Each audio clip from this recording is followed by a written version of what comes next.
episode of Food Groups.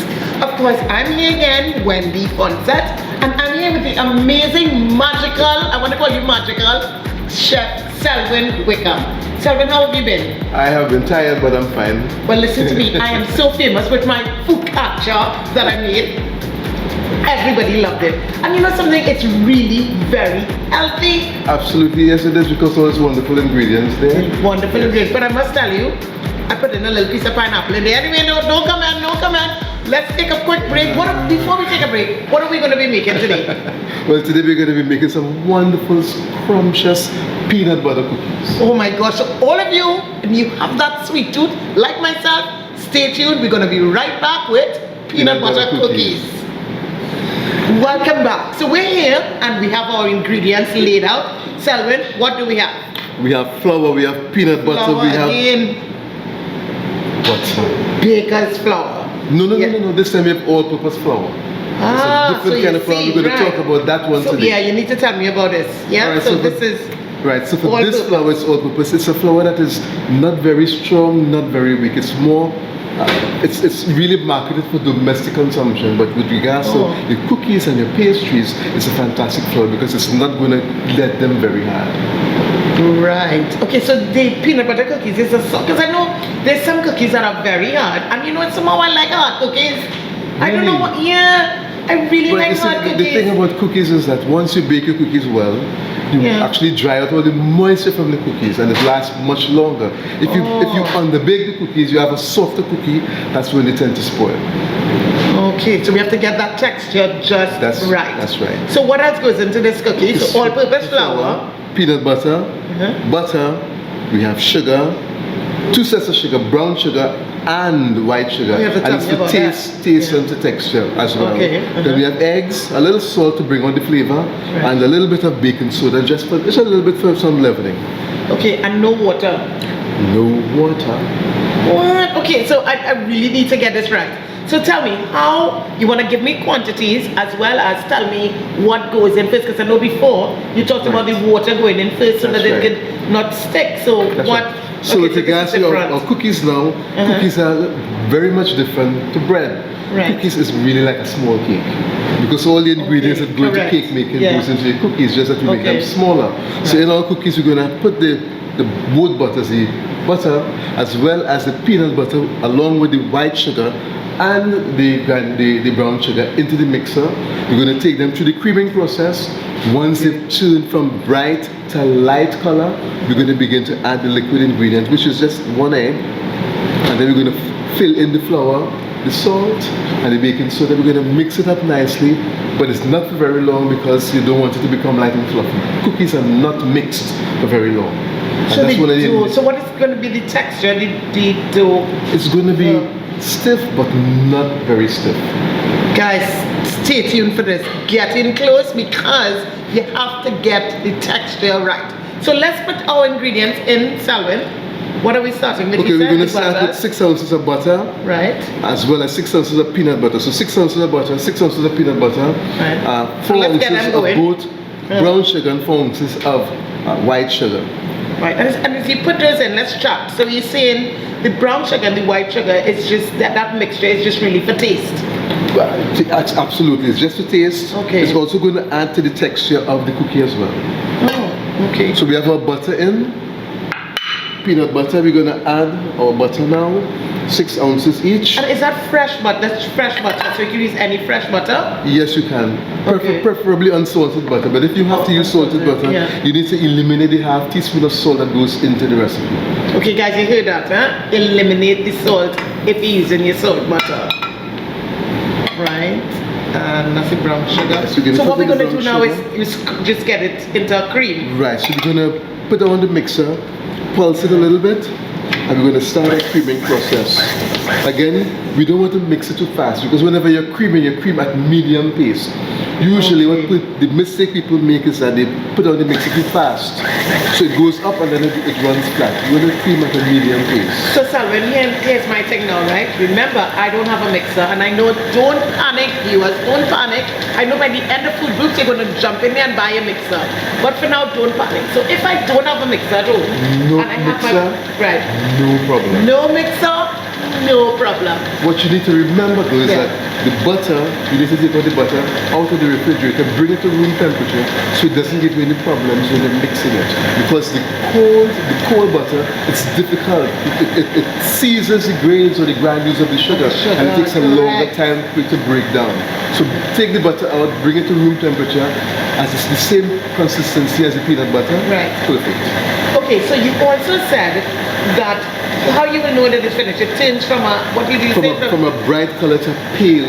Alright, so I want to zoom in on that because I want our viewers to see the bright color, what it looks like, so that we know when it turns to that pale color. So if I were mixing at home, because I don't have a mixer, I have a normal silver bowl or a plastic bowl. Right. Put this ingredients in, and you just use your palette, your palette, or your wooden spoon, and you mix it while you're looking at television. Right, and you just mix. That's right. So for how long? It's the same 10 to 12 minutes? Or? No, it's not the same. You really have to look for the color difference in this. So, right, it's the color we're looking for. It's not really a timing. It's based on the color. And remembering that it's not a cake, so we're not going to whip it up until it gets nice and fluffy. That's going to totally destroy the texture of the cookie. Okay, so I hope you mix in, and what we'll do is we'll take a short break while we mix this, get it to the right color, and we'll be right back. Stay tuned. Welcome back. So we've been mixing this now. I've been checking it. It's about 6 minutes, and the color is really light. But of course, when you're doing yours, just remember to look at the color. We're not going by time this time. We're going by the color of the mixture. So now we're going to add the flour. Remember, it's not baker's flour because we're not making bread. So this is our all-purpose flour. And how many ounces? We have 8 ounces of all-purpose flour. 8 ounces of flour. 1 egg. Right. 1 egg. If you don't want to use egg, you can use at least 2 ounces of milk. Oh, you can substitute? That's right.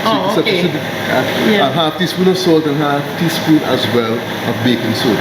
Okay, so we put that in now? The eggs go in. So this is the sequence, the eggs first? Yes.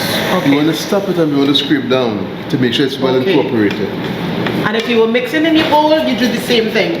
The mixture that's at the side of the bowl, you keep using your spatula and you just bring it down to the middle. Right? Right. We're going to add our salt, our baking soda, and we're going to top that up with the flour. So again, Selwyn, the consistency of the dough is soft. It's soft. Not too soft, but I guess just right. And remember, when you mix in very slow. Okay? Yes. Slowly. Because we don't want that flour to be running all over the place. Yeah. Nice. And you can smell the peanut butter. You can smell the peanut butter. And remember, we're talking common mistakes. That butter has to be at room temperature. If you try to put that sugar in with the butter, it's not at room temperature, it's not going to melt. You're not going to get the creamy taste. That's right. And if you notice, this is done. Oh, it's done. Okay. If we overmix the cookie dough, it's going to get too soft. It's going to get too light, and when we put it in the oven, it's going to spread. Oh, so overmixing causes it to spread. So we don't want it to spread. Quick. So once the flour is well incorporated, and stop mixing. That's right. Okay. And so what's next? So what's next? We're just going to chill the dough down for about 5 minutes, and it's ready to be trained. Well, that's it. We're going to let the dough just cool a little bit, and then we're going to place it. Okay, so now our dough has been chilling for about 5 to 6 minutes. But Selwyn, what is the purpose of chilling the dough? Well, the purpose of chilling the dough is really to firm it up so we get a nice rounded scoop when we place it on, so that it really stays together on the tray. Once the dough is cool, when we place them on, they stay better and they do not spread. We want them to spread. Okay, so now we're going to scoop out, and you need that's like an ice cream scoop. Yes. But if I don't have an ice cream scoop, can I use it like a spoon? 2 spoons. Yeah, 2 spoons. Right. Okay, so you don't worry. We have you right here on Food Group. We have your back. So you're gonna scoop out now. Gonna scoop out, but I just need to say one thing. If you don't, you can use baking paper. If you don't have baking paper, do not use oil or shortening alone on your tray. That causes the cookies to spread. If you have to use the shortening, you must sprinkle some flour on there to trap the grease, so that the cookies, once you put them on the tray, they don't spread. Okay. Right, so you're gonna scoop it out.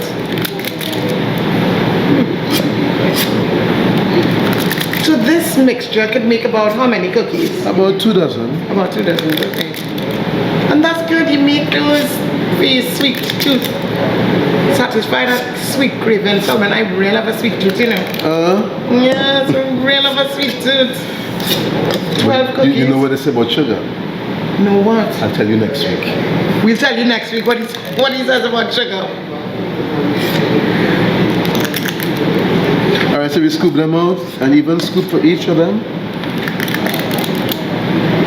We're going to sprinkle. Before you go, now if I don't have this kind of, because this is my real fancy baking tray, what else can I use to put my cookies on? I need to buy a tray. You need to buy a tray. You need to buy a tray. Sometimes people use a Pyrex dish, but those are so narrow, they're so small, you can only bake a few units in there.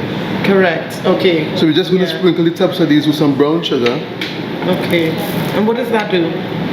Just from a nice crunch at the top of it. Oh, the crunch. Yeah. Okay. So you get a nice crunch. Yes. And then we're going to bake this in the oven for how long? What These should be temperature? about 12 minutes for 375 degrees. That's a short time. That's a short time. Okay. And just press with fork just to give it a nice little design. Right. They will spread a little, but they will not spread too much. You want to put each one at least an inch or 2 inches apart, so that once they get a little spread, they don't touch. You get nice rounded cookies. Yeah. Okay. Nice. Nice. That looks nice. Right, and our cookie dough is off to the oven for 12 minutes.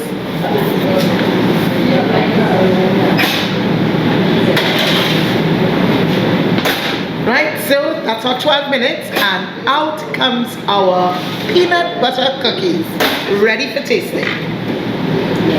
Nice. Also, they did spread, but not too much, like you said. So these are hot. We have a habit here of having hot cookies. We have a habit for eating everything hot. So let's go again. Let's go. I'm ready. It shouldn't be too hot. Okay, yeah, it's so it's kind of hot. Oh, yeah. Take a bite. So, take a bite. This is the best part, trust me. And when you make it, it's going to be the best part for you. You're really right. Soft and nice, of course. Okay, yeah. And I'm tasting the crunch with the sugar on top. That's right, yes. You were really right. These cookies are amazing. To die for. So, today, we made peanut butter cookies on behalf of Chef Selwyn and myself. See you next time right here on Food Groups.